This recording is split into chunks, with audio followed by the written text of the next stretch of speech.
விருதுநகர் மாவட்டம் சாத்தூர் அருகே பெய்து வரும் கனமழையால் வைப்பாற்றில் வெள்ளப்பெருக்கு ஏற்பட்டு தரைப்பாலம் மூழ்கியதால் போக்குவரத்து பாதிக்கப்பட்டுள்ளது. காட்சிகளை பார்க்கலாம்.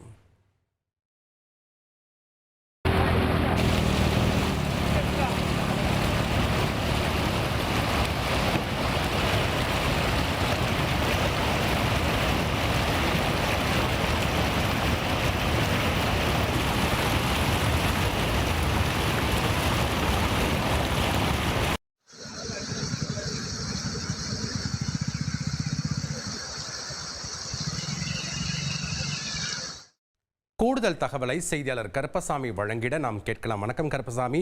தரைப்பாலம் மூழ்கி இருக்கிறத பார்க்குறோம். இருப்பினும் தற்போது ஆபத்தை உணராமல் பொதுமக்கள் அந்த தரைப்பாலத்தில் பயணம் மேற்கொள்கிறதையும் நம்ம பார்க்குறோம். தற்போது அங்கே இருக்கக்கூடிய கள விவரங்களை பதிவு பண்ணுங்க. அங்கே பாதுகாப்புக்கு போலீஸார் இருக்காங்களா?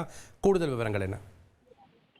வணக்கம். அதாவது பொதுவாக விருதுநகர் மாவட்டத்தை பார்த்தீங்கன்னா கடந்த சில நாட்களாகவே பரவலாக அனைத்து பகுதியில் மழை பெஞ்சிட்டு இருக்கு. இந்த நிலையில சாத்தூர் அருகே பக்கத்தில் இருக்கிற வெம்பக்கோட்டை பகுதியில் கடந்த சில நாட்களாகவே கனமழை என்பது பெய்து வருகிறது. இந்த நிலையில அந்த பகுதியில் ஓடும் வைப்பாற்றில் திடீரென வெள்ளப்பெருக்கு ஏற்பட்டுள்ளது.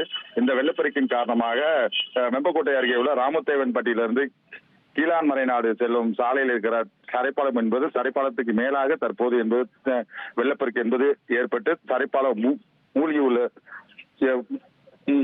இருக்கிறது. இந்த நிலையில அந்த பாலத்தை அந்த பகுதியை சேர்ந்த பொதுமக்கள் ஆபத்தான நிலையில பாலத்தை கடந்துட்டு இருக்கிறாங்க. இந்த செயல்களை யாரும் ஈடுபடக்கூடாது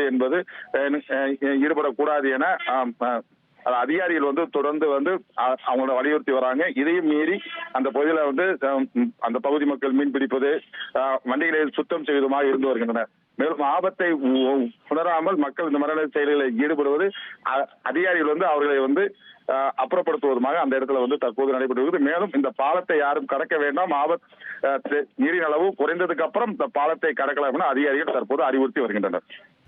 நன்றி கருப்பசாமி, உங்களுடைய